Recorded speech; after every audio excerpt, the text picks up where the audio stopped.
Welcome to Michael Zane Trusty's Track Talk, where every track tells a story.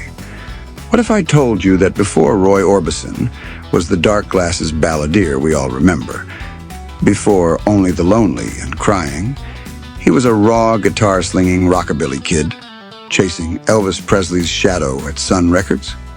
Let's rewind to the mid-1950s. Orbison was just a shy, bespectacled boy from Vernon, Texas. He'd fallen in love with country music, but when he heard Elvis on the radio in '54, something clicked. He formed a band called the Teen Kings, and in 1956, they cut a rockabilly track called Ooby Dooby.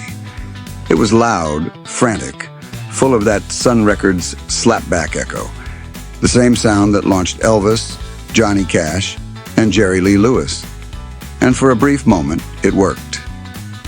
Ooby Dooby actually charted, and Roy Orbison looked like he might become the next big Sun star. But here's the thing. Roy wasn't built for rockabilly swagger. He didn't move like Elvis. He wasn't wild like Jerry Lee.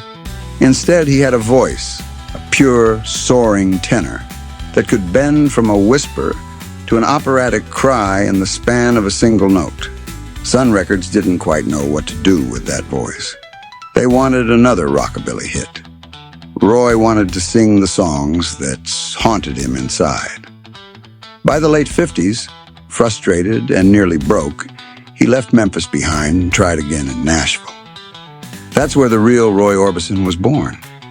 In 1960, he released Only the Lonely, a song nobody else could have pulled off.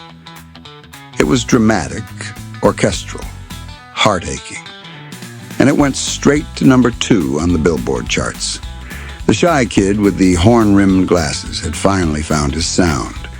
Then came Running Scared, with that breathtaking final note that seemed to hang in the air forever.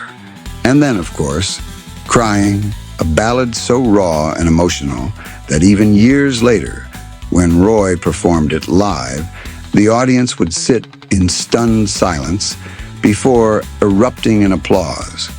But behind the hits was heartbreak. Roy's personal life was filled with tragedy. He lost his first wife, Claudette, in a motorcycle accident.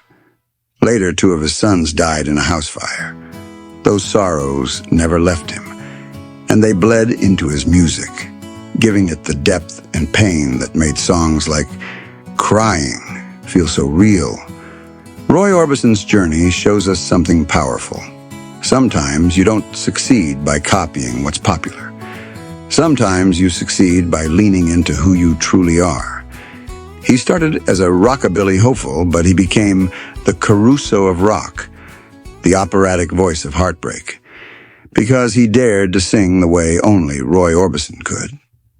This has been Michael Zane Trusty's Track Talk, where every track tells a story. If you enjoyed this one, hit that subscribe button and join me for more untold stories of the legends behind the music.